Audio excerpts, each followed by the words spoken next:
de Marine Le Pen. Elle dit il faudrait qu'Éric Zemmour allume des cierges parce que vous avez toujours fait les mauvais choix. Alors, c'est pas vrai, puisque ma première campagne, j'allais avoir 18 ans, j'avais soutenu Jacques Chirac en 1995. On l'a oublié, celle-là. C'est ma première campagne de militant.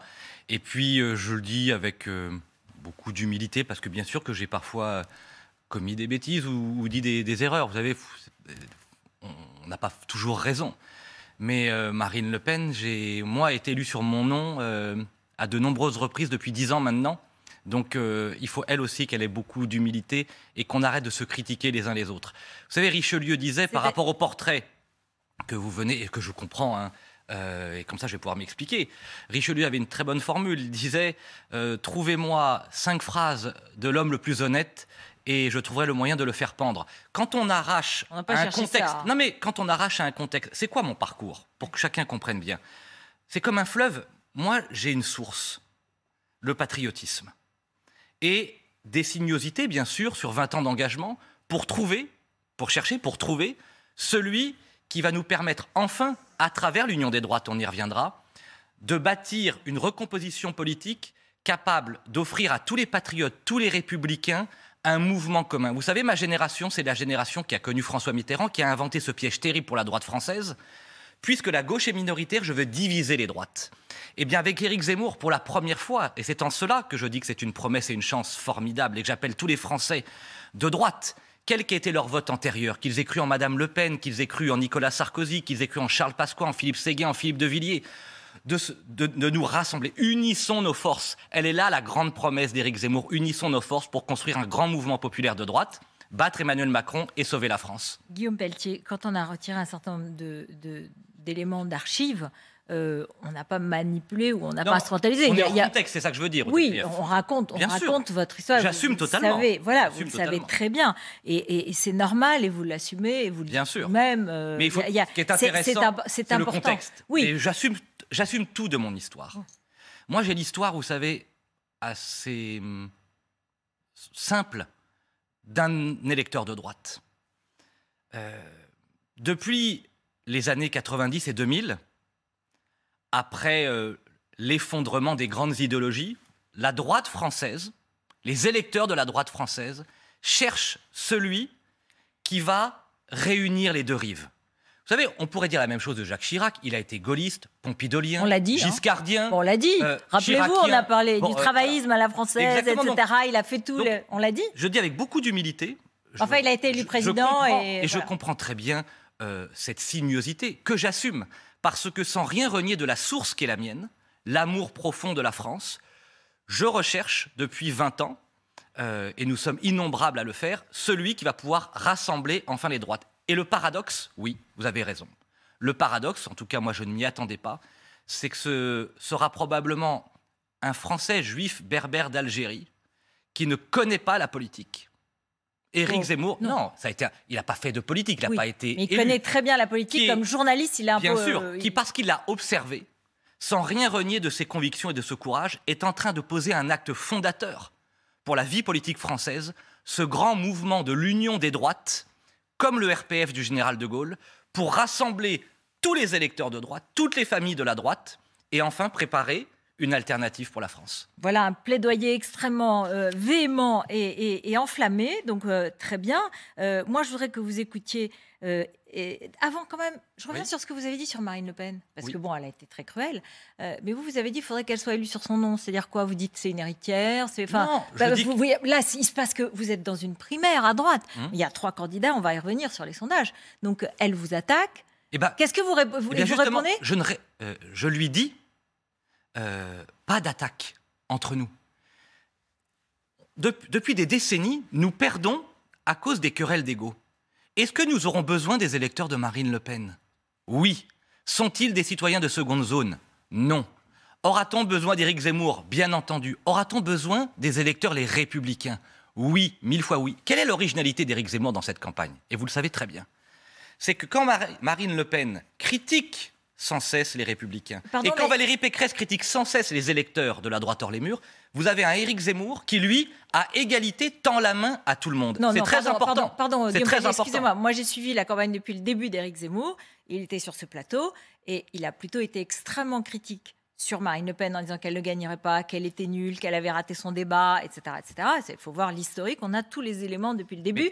Et sur Valérie Pécresse, que c'était Emmanuel Macron, qu'elle n'était pas bonne, qu'elle n'était pas une bonne candidate, etc. Donc on ne peut pas dire que lui, vous peut-être vous tendez la main, la campagne d'Éric Zemmour tend la main peut-être, mais les mots de la campagne, c'est pas ça. Hein.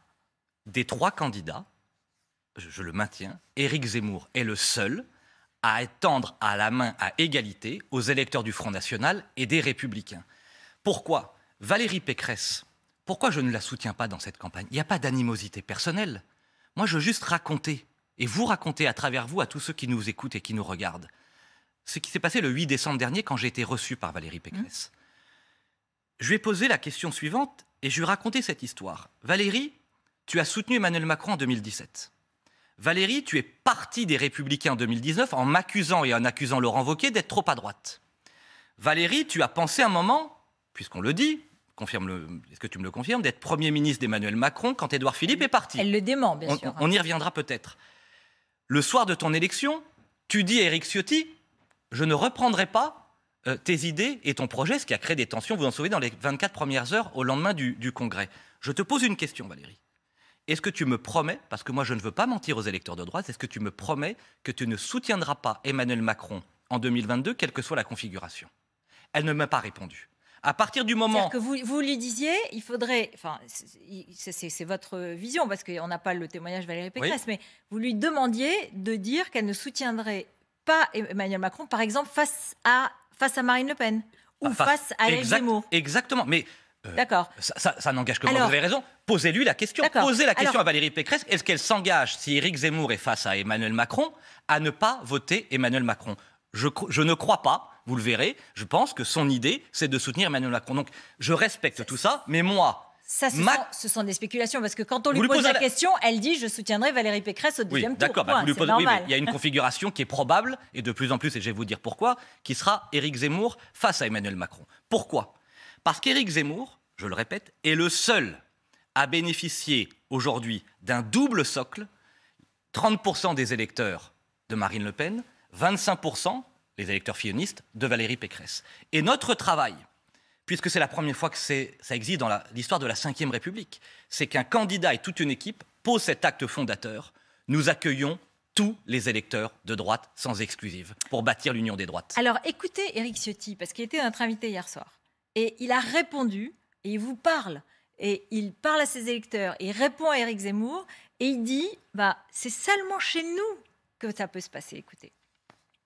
Je lance un appel solennel à tous les électeurs de droite, tous ceux qui sont désespérés aujourd'hui par la situation de notre pays. Un pays qui ne protège plus ses concitoyens, un pays qui est engagé vers une faillite économique, tous ceux qui veulent de l'ordre dans la rue, mais de l'ordre dans les comptes aussi. Il n'y a qu'une candidate qui peut interrompre cette situation, qui peut battre Emmanuel Macron, c'est Valérie Pécresse.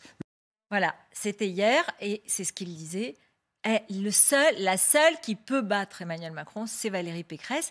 Et si vous raisonnez un peu, est-ce que Éric Zemmour ne décourage pas un certain nombre de personnes par ses saillies, par un certain nombre de déclarations, et du coup, est-ce qu'elle ne pourrait quand même pas vraiment rassembler? Et Éric Ciotti, il donne sa caution. Ce que dit Éric est très intéressant. Il ne parle pas des convictions de Valérie Pécresse. Parce qu'il sait, Éric Ciotti, que Valérie Pécresse, c'est Emmanuel Macron. Il ne parle que du vote stratégique, du vote utile. Et moi, je dis à Éric Ciotti, je lui ai dit, je lui répète, et je fais moi aussi cet appel ce soir. Le seul vote utile pour l'élection présidentielle, c'est de choisir l'homme, Éric Zemmour, qui allie deux choses essentielles et rarissimes. Le courage absolu des convictions. Moi, je n'ai pas confiance en Valérie Pécresse, mais je n'ai aucun doute sur la force de caractère, de tempérament et la sincérité d'Éric Zemmour. Il dit la même chose depuis 30 ans. Oui. Il dit qu'il faut mettre fin à l'immigration. Oui, mais s'il perd, ça ne sert à rien. Mais il va gagner. Et je vais vous dire, donc, premièrement, le courage des convictions. Et deuxièmement, parce qu'il a posé cet acte qui n'est pas un acte dérisoire, d'union des droites. Et donc, pour la première fois, vous savez, dans toutes les familles françaises de droite, il y a des gens qui ont cru en Le Pen, en Sarkozy, en Chirac, en Pasqua, en Villiers. Eh bien, nous disons, nous, pour la première fois, unissons nos forces. Et nous sommes d'accord sur l'essentiel, j'y reviens, c'est ça le zémourisme. 1, nous voulons mettre fin à l'immigration de masse. On peut vous dire comment. 2, nous voulons réparer l'école de la République pour refaire de chaque enfant de France un Français libre et cultivé à travers les savoirs fondamentaux, un certificat d'études à l'entrée de la 6e, l'apprentissage, le mérite, l'effort, l'ordre dans nos écoles. Nous sommes les seuls à porter la valeur du travail face à l'assistanat qui gangrène tous nos territoires et à valoriser la France rurale et à réhabiliter cette belle idée qu'est le protectionnisme sur la question européenne. Et donc, il y a une cohérence idéologique. Pardonnez-moi, mais moi, j'ai animé le débat des Républicains, vous le savez, avec David Pujadas. Oui. Et je suis désolée de vous dire qu'ils ont à peu près tous dit exactement cela. Oui, pendant vous avez raison. Toute la campagne. Ils l'ont dit. Voilà. Ils l'ont dit. Et ils l'ont dit. Mais vous avez dû leur dire, cher Odile Krief, ce qui n'est pas mon cas, ni celui d'Éric Zemmour, ni celui d'Éric Ciotti, que j'ai soutenu avec plaisir pendant la primaire. Michel Barnier, il était ministre, oui. Il a eu l'occasion de le faire. Valérie Pécresse, elle a été ministre, elle a été l'occasion de le faire. Ils ont eu les moments confiés par le peuple français de sauver la France. Ils ne l'ont pas fait. Et donc, notre responsabilité avec Éric Zemmour, avec Philippe de Villiers et tant d'autres, innombrables, qui nous rejoignent. Il y en aura d'autres qui, vous pensez, qui vont vous rejoindre de chez les Républicains? Vous avez des noms, vous avez des contacts, il se passe des choses là? Ah, je peux vous dire, dans les jours qui viennent, vous le verrez, d'abord, des milliers, j'ai bien dit des milliers, d'adhérents les Républicains et de sympathisants les Républicains, et on le démontrera, sont en train de nous rejoindre, à la suite de l'appel que nous avons lancé dimanche dernier. D'ailleurs, ceux qui ne nous croient pas, il suffit de regarder un sondage, je crois que c'est Opinionway pour Atlantico, 51% des sympathisants les Républicains souhaitent un gouvernement d'union nationale de toutes les droites. Exactement ce que propose Éric Zemmour. Deuxièmement, est-ce qu'il y aura des élus, il y aura l'appel des 43 de Jacques Chirac. Il y a un certain nombre de personnalités, étape par étape, avec qui je suis en contact au Sénat, à l'Assemblée nationale ou parmi les maires, bien sûr, qui s'interrogent de plus en plus parce qu'ils sentent bien que l'insincérité de Valérie Pécresse, le ralliement programmé à Emmanuel Macron, ne correspondent en rien à la promesse que nous devons tenir auprès de nos électeurs. Donc, nous ne sommes pas, nous, dans une compétition agressive avec Marine Le Pen et Valérie Pécresse. Nous disons juste, Éric Zemmour... Non, mais je réponds à vos questions, oui. Parce que vous me posez des questions. Nous, avec Éric Zemmour, notre originalité, justement, c'est d'avoir un candidat authentique et sincère, de poser un constat lucide sur l'état de la société française, d'apporter des solutions très claires et d'avoir une originalité stratégique que vous ne pouvez pas dénier. Il est le seul à proposer l'union des droites. Alors, juste un mot, c'est que vous avez vu notre sondage pour IFOP, d'IFOP pour LCI, le Rolling, le sondage quotidien, et vous connaissez très bien les sondages, que vous êtes particulièrement avisé en matière de sondage et en matière d'études d'opinion. Vous voyez que depuis un certain nombre de semaines, Éric Zemmour est 4e. Et il n'y a plus la même... Enfin, il a fait une irruption spectaculaire dans le paysage politique, c'est indéniable. Mais depuis quelque temps, il est scotché à la 4e place. Donc, qu'est-ce qui se passe? Pourquoi cette panne? Et pourquoi ça changerait? Parce que finalement, là, ça y est, la compétition, elle est lancée. Et c'est Marine Le Pen qui est pour le moment très, très, très peu devant Valérie Pécresse. Alors, vous avez raison, vous êtes sympa de dire que... C'est vrai que j'aime bien ce type d'études. On a nos convictions et de regarder ce que ça donne. Bon. Éric Zemmour a le score exact, par exemple, que faisait Jean-Luc Mélenchon en janvier 2017. Jean-Luc Mélenchon qui a fini à près de 20% des suffrages. Mais quatrième. Oui, à près de 20% des suffrages. Emmanuel Macron a très longtemps, jusqu'à la fin de l'automne 2016, était entre 11 et 13%. Il a fini par gagner l'élection présidentielle. Jacques Chirac, face à Édouard Balladur, en 1995, juste avant son grand discours de la fin du mois de janvier, est entre 11 et 13%. Qu'est-ce qui est spectaculaire? C'est deux informations principales. La première, comment un homme sans parti, sans rien, sans histoire politique, Éric Zemmour, passe de rien à 12 à 14%. Il y a un autre sondage, vous le savez, cet après-midi, qui sort demain, qui le met à près de 14%. Mais qui est considérable. Mais 4e, pardon. Aujourd'hui, 4e. D'accord. Ça, c'est la première information. Avec un socle extraordinaire et équitable de toutes les droites. Et je vais vous dire comment on va continuer à progresser. La deuxième information la plus importante, c'est la fin de la dynamique de Valérie.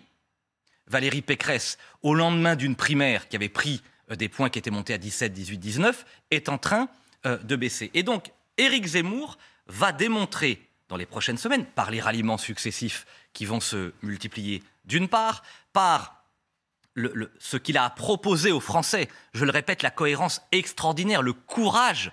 Il est le seul à être à ce point courageux. Oui, mais c'est important, le fond. Vous savez, la vie politique, c'est d'abord des idées, heureusement. D'accord, mais sur le fond et sur les idées, vous savez très bien qu'il y a aussi des choses très contestées. Oui, on y reviendra si vous voulez, mais enfin, c'est le seul à parler des deux grands sujets dont tout le monde me parle. Moi, vous savez, j'ai été maire, je suis député, je suis un élu du monde rural, je suis en phase avec les Français. Les Français, ils me parlent de quoi toute la journée? Le grand remplacement. Comment on va mettre fin au grand remplacement, à l'effondrement de la société française? Deuxièmement, le grand déclassement. Quel homme politique va nous permettre, à nous, quelle que soit notre situation, par le travail, par la récompense du travail, par la hausse des salaires, de redevenir quelqu'un? Ils sont là les deux grands enjeux. Seul Éric Zemmour apporte une réponse concrète. Et vous verrez, en février, en mars, c'est la vague qui va monter progressivement. Il est aujourd'hui quatrième, enfin, à 1 ou 2 points, ce qui est rien. Bien sûr, il est même troisième, vous verrez, dans un sondage demain. Donc tout ça est très serré.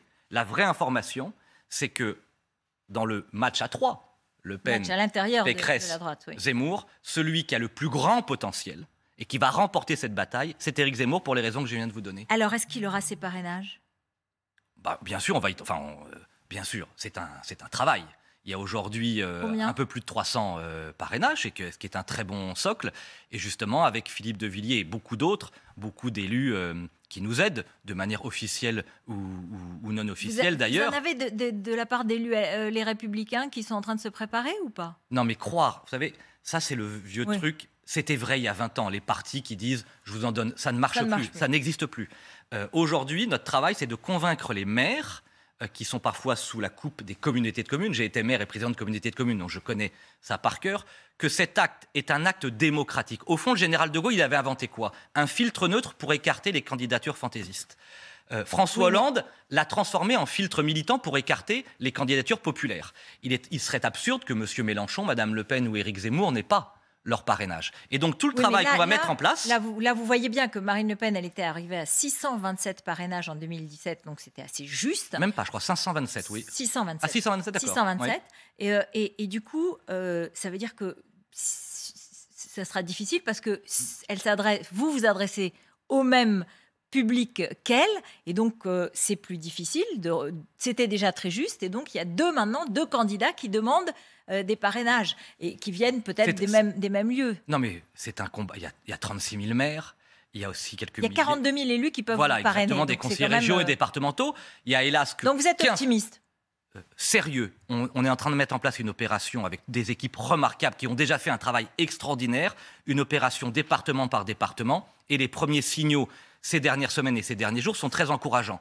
Il faut qu'on soit très organisé. Je n'ai aucun doute sur le fait qu'on y parvienne, mais je lance à nouveau un appel aux maires en disant parrainer, ça n'est pas forcément soutenir idéologiquement, c'est permettre à une sensibilité de la société française de plus en plus importante, encore plus parce qu'elle deviendra probablement majoritaire en 2022, de pouvoir se présenter. Et donc faites cet effort de courage démocratique. On va parler de ce qui peut se passer après 2022 en fonction des résultats, mais je voudrais qu'on revienne sur vos points communs ou vos différences avec Éric Zemmour. On va parler d'économie, on va parler d'histoire dans quelques instants. Mais d'abord, j'ai retrouvé, comme tous ceux qui peuvent chercher dans leur documentation, des phrases très dures d'Éric Zemmour sur vous. En 2019, je m'en souvenais absolument pas, parce que après les élections européennes, vous avez dénoncé ce que vous avez appelé, je cite, le communautarisme catholique, les relents réactionnaires de votre propre parti et J'ai pas du tout. Je vous laisse finir. Vous avez dénoncé un parti qui devait répondre au communautarisme islamique par un communautarisme catholique, au relents réactionnaire, et vous avez dit qu'il faut que le parti soit plus large, etc. Et là, il a fait une tribune d'une violence contre vous. Il vous a traité de Rokhaya Diallo, de traître de comédie, etc. etc. Donc, bon. Nous nous sommes expliqués. On s'est expliqué. J'ai d'ailleurs dû m'exprimer maladroitement à l'époque. Il faut toujours reconnaître. C'était au lendemain des élections européennes. Attendez, je vous explique. Oui. J'avais soutenu avec beaucoup de détermination la campagne de François-Xavier Bellamy et de Laurent Wauquiez. J'étais l'un des vice-présidents avec Laurent, donc on avait fait ce choix avec François-Xavier. Et j'avais dit au lendemain, attention, le grand sujet, c'est le grand remplacement. Le grand sujet, c'est la menace de l'islam politique. Attention, d'y apporter pas simplement une réponse identitaire, c'est-à-dire que pour moi, la France n'est pas la France sans 2000 ans d'histoire chrétienne, évidente, mais que la France ne serait plus la France non plus sans ce bel héritage, inventé d'ailleurs par le christianisme, qui est la laïcité, c'est-à-dire, pas le laïcisme, la laïcité, c'est-à-dire la séparation entre le temporel et le spirituel. Et donc c'était devenu une petite polémique qu'Éric a très bien fait, à l'époque, on en a beaucoup parlé, de dénoncer. Vous savez, quand on s'exprime régulièrement à la télévision, moi je prétends pas m'exprimer parfaitement et systématiquement. Et je maintiens le fond de mon propos, c'est-à-dire que si on veut mettre fin à l'islam politique, il nous faudra, et il l'a magnifiquement dit à Villepinte. Est-ce que vous avez écouté le discours d'Éric Zemmour à Villepinte? C'était remarquable. Quand à la fois, il dit à chacun, quelle que soit votre religion, vous la pratiquerez librement, bien entendu. Français catholiques, français musulmans, français juifs, aucun problème. Il a évolué. Mais il a été obligé d'évoluer. Il y a une condition, c'est que vous aimiez la France. Moi, je suis catholique, un Français catholique, Routel Krief. Mais au-dessus de ma foi, et Dieu sait qu'elle est importante pour moi, je mets la France. C'est ça qui fonde une communauté nationale. La République ou la France? La France. La République. Pas la République. Mais la République, c'est magnifique, mais c'est un système d'organisation. Il y a les républiques islamiques, les républiques totalitaires, vous savez, ça existe. Non, mais la République française, elle a sa devise, elle a son histoire. Mais elle compte énormément pour moi. Mais la France, elle ne s'est pas arrêtée en 1789, mais elle n'a pas commencé en 1789. La France, c'est 2000 ans d'histoire. C'est cette synthèse extraordinaire entre l'État capétien et l'État républicain.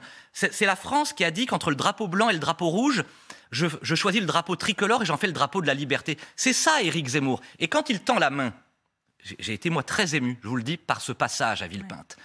Quand il dit, et il a raison, qu'il sera intraitable, et nous serons intraitables avec l'islam politique, mais qu'il dit... Vous avez bien vu le chemin qu'il a dû parcourir. Je lance un appel aux Français musulmans pour leur dire, et pour vous dire, si vous aimez la France, si vous reconnaissez que la France est votre mère, alors demain, nous serons ensemble des frères. C'est ça le message d'Éric Zemmour. Aujourd'hui, la classe politique a constitué le terreau d'une future guerre civile, d'une juxtaposition de communautés, parce que nous n'avons plus de tronc commun. Quel est notre tronc commun magnifique qui nous rassemble et qui nous fédère et qui permettra de réparer la France et de reconstituer la paix civile? C'est la communauté nationale. C'est 2000 ans d'histoire. C'est une communauté de destin. C'est ça, Éric Zemmour, qu'il est en train de porter et ce qui explique cette dynamique. Ce qui est sûr, c'est que vous lui apportez votre art oratoire, votre éloquence et votre talent, comme le disait Nicolas Sarkozy. Et mes convictions, surtout, vraiment, parce que vous avez raison de dire que... Effectivement, ça peut être important pour lui et pour son équipe. Puisque je connais votre honnêteté, et j'assume, vous savez, mon parcours, bien sûr qu'il a été sinueux, mais personne ne peut m'enlever une chose. Depuis 20 ans d'engagement politique, de Philippe de Villiers à Laurent Wauquiez, en passant par Nicolas Sarkozy, et aujourd'hui Éric Zemmour, j'ai cet amour de la France profondément ancré en moi, et je cherche un moyen, et il est là, devant nous. Beaucoup de candidats l'ont, et des journalistes l'ont, et beaucoup de citoyens l'ont. Dans le monde politique, hélas, dans le monde politique, hélas, il y a souvent la carrière au-dessus des convictions. Moi, j'ai décidé par cet acte, personne ne peut me l'enlever, de poser un acte de foi, un acte de courage par rapport à la carrière. Vous vous réconciliez avec vous-même, en fait. Oui, après 10 années avec Philippe de Villiers dans la droite hors les murs, et après 13 ans dans la droite républicaine, j'arrive enfin à l'aboutissement de cet engagement, qui est de réunir ces deux droites pour nous permettre demain de gouverner et de réparer la France, et d'avoir rencontré sur ce chemin cet homme en plus qui est extraordinairement sympathique, chaleureux, cultivé, qui est Éric Zemmour, Philippe de Villiers que je retrouve. Il y a une ambiance, je peux vous dire, au-delà du professionnalisme très qui est le nôtre. Une ambiance très masculine. Ah non, vous rigolez. Très viril. Mais pourquoi être caricatural? Mais je caricature pas, c'est pas vrai. Ce sont les images, je les vois sur les images. Mais de Sarah Knafo à Laurence Trochu, à Jacqueline Moreau, c'est totalement... Mais vous voyez, nous, on ne se regarde pas en tant qu'homme ou en tant que femme, on croit à l'altérité, mais surtout, on dépasse tout ça. Et il y a une ambiance incroyablement joyeuse et chaleureuse. Nous allons mener une campagne pour la gagner, mais nous allons mener une campagne joyeuse. J'invite tous les Français qui ont envie de revivre les grandes campagnes de Nicolas Sarkozy, les grandes campagnes de Jacques Chirac de 1995. Avant, j'étais pas né, donc je ne peux pas témoigner. À nous rejoindre. Les points communs avec Éric Zemmour, quand vous vouliez augmenter de 10, 15, voire 20% le SMIC en échange d'une baisse des charges pour les entreprises et que vous vous souciez des classes populaires, alors que lui, aujourd'hui, de façon, sur ce plateau, à cet endroit-là, avec François Langlais et avec moi, il nous a expliqué, dans le fond, qu'il voulait revendiquer une forme de libéralisme économique assumé, dans lequel la retraite serait à 65, 66 ou 67 ans, puis après il s'est ravisé, il est revenu à 64 ans, dans lequel les impôts sur les successions sont totalement supprimés, dans lequel il y a une volonté de la compétition, une volonté de la compétition et de l'aide aux entreprises de façon très nette. Bon, moi j'ai le sentiment que vous qui avez écrit un essai sur les milieux de cordée, vous qui vouliez vous soucier de ces classes populaires, vous pouvez être très déçu, vous pouvez avoir une question. On a beaucoup discuté d'abord. Il a dit, il a raison, le candidat. Et oui, et il a répondu. Attendez, c'est pas vos idées qui vont l'influer. Il a dit en deux temps, il a raison. Le candidat, c'est Éric Zemmour, c'est lui qui décide. Ouais. Éric a cette originalité pour avoir accompagné un certain nombre de personnalités politiques rares. Il écoute. C'est lui qui décide, mais il écoute beaucoup. Et on a eu un très bel échange sur le plan économique. Quelle est la vision qu'on va porter ensemble, et moi en son nom? C'est la vision qui repose sur deux jambes de manière très simple. Aujourd'hui, la France meurt économiquement parce qu'elle est trop socialiste à l'intérieur, normes, réglementations, taxes, impôts, et trop libérale à l'extérieur, soumise à la mondialisation financière. Éric Zemmour propose la chose suivante, et ça me va très bien. C'est d'assumer l'idée de protectionnisme commercial au niveau européen, par exemple avec une barrière écologique européenne pour protéger nos usines, nos ouvriers, nos agriculteurs. 2, un programme de libération, de liberté à l'intérieur, à travers la fin des normes, d'impôts, de taxes insupportables. Sur la question des salaires, il est encore plus précis que moi. Son programme repose sur 3 propositions. 1, il propose d'augmenter le salaire net de tous les Français des classes moyennes et des catégories populaires en baissant la CSG. Une hausse immédiate de 100 à 150 euros du salaire net, premièrement. Deuxièmement, il propose le rétablissement des heures supplémentaires défiscalisées qui avaient si bien marché avec Nicolas Sarkozy. Il a raison. Oui, mais lui, il le fera. Il le fera. Hollande l'a supprimé, Macron les a pas rétablis. Valérie Pécresse, Éric Ciotti le proposent aussi. Oui, mais vous voyez. Non, oui, mais sauf que c'est un problème de confiance. Oui. C'est un problème de confiance. Ils ont eu le temps et l'opportunité de réparer la France et ils ne l'ont pas fait. Troisièmement, vous en étiez. Et c'est très important. J'ai pas été ministre. Non, vous n'avez pas été ministre. À aucun gouvernement. Je me sens pas comptable de ça pour le coup. Et c'était une souffrance pour moi. Je disais, j'espère que le jour où on reviendra au pouvoir, on fera enfin ce qu'on dit. Ce qui est un doute qu'on a distillé dans l'opinion quand même avec les Républicains pendant trop longtemps. Et je n'ai plus ce doute avec Éric Zemmour et tous ceux qui l'entourent. Et puis troisièmement, c'est la question de la participation et de l'intéressement, de défiscaliser l'ensemble du dispositif. Donc, si la question est-ce qu'Éric Zemmour veut augmenter les salaires pour recréer un écart entre les revenus du travail et ceux de l'assistance, pour éradiquer, non pas l'assistance, la solidarité, qui est une très belle conquête française, mais l'assistanat, ce système généralisé qui fait qu'aujourd'hui, quand vous bossez, que vous levez le matin, vous êtes taxé, contrôlé, inspecté, administré, et quand vous restez chez vous, même Emmanuel Macron prend des mesures contre l'assistanat. On s'en fiche qu'il le dise, il est président de la République, il l'a aggravé. Il fait un chèque tous les jours, il invente un chèque tous les jours pour les assister. Par contre, rien pour les travailleurs, rien pour les entrepreneurs, toute cette France qui se lève tôt. La baisse des impôts de production, c'est Emmanuel Macron qui l'a fait. C'est pas que je veux pas le défendre, mais je regarde les faits. Mais d'accord, mais donc vous voyez bien que ça existe. Il fait du en même temps. Le en même temps tue la France. Il faut demain une contre-révolution économique, scolaire, territoriale. Il faut aimer la France rurale et la défendre. Il faut réhabiliter la valeur du travail. Il faut éradiquer la délinquance. Guillaume Pelletier, 2 questions. Il y a plein de choses à faire. 2 questions. Vous êtes pour philosophiquement abolir la peine de mort? Vous êtes pour abolir la peine de mort? C'est une question brève. Pardon, je croyais qu'on avait le temps de... non, mais je veux dire, vous êtes... Non, pardon. Vous êtes pour rétablir la peine de mort, parce que Éric Zemmour a dit « Je ne pense pas qu'on a bien fait d'abolir la peine de mort ». Excusez-moi, je me suis mal exprimé. Oui, moi je suis opposé philosophiquement à la peine de mort. D'accord, donc lui il a dit qu'il ne pensait pas qu'on ait bien fait d'abolir la peine de mort. Je sais qu'il y a eu un grand débat, alors j'étais... Non, mais voilà, j'essayais de voir les points communs et les différences. Et je crois que sa proposition très forte de rétablir la vraie perpétuité pour les crimes les plus lourds, d'embaucher 2500 magistrats dans tous nos territoires pour recréer, là où il a raison. Je comprends, mais là je vous posais la question sur la peine de mort. Mais on est d'accord. Lui, il a raison de dire...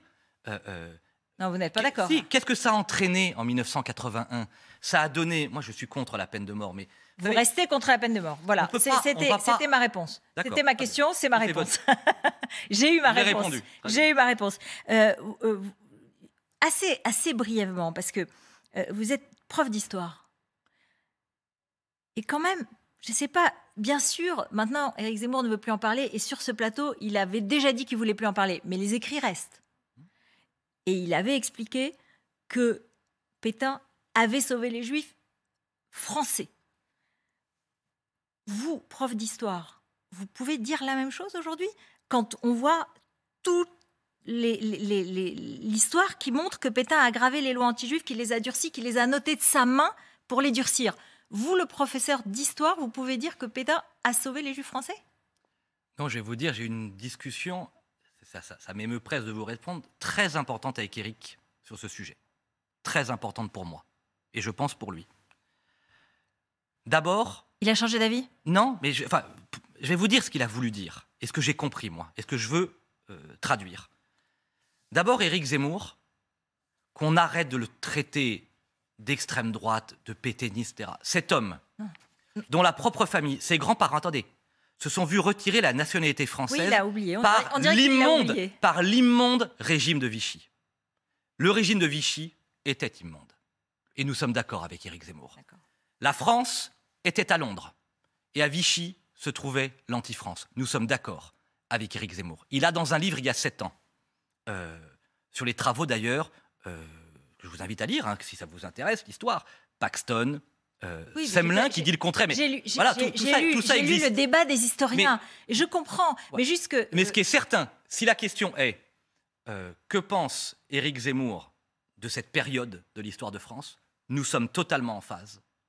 Nous aurions aimé tous, vous, moi, tant d'autres, être avec ce courage de la résistance, de cette initiative extraordinaire du général de Gaulle qui part avec un petit noyau d'hommes et de femmes pour incarner cet esprit de liberté et de résistance. Eh bien oui, nous sommes dans la filiation gaulliste. Il a évoqué un débat d'historiens, mais la réponse politique que nous vous faisons en cet instant, avec beaucoup de force, d'émotion et de sincérité, oui, Éric Zemmour s'inscrit dans la filiation gaulliste et dans l'esprit de la résistance française, qui doit aujourd'hui s'incarner différemment contre le terrorisme qui nous menace et qui menace la France.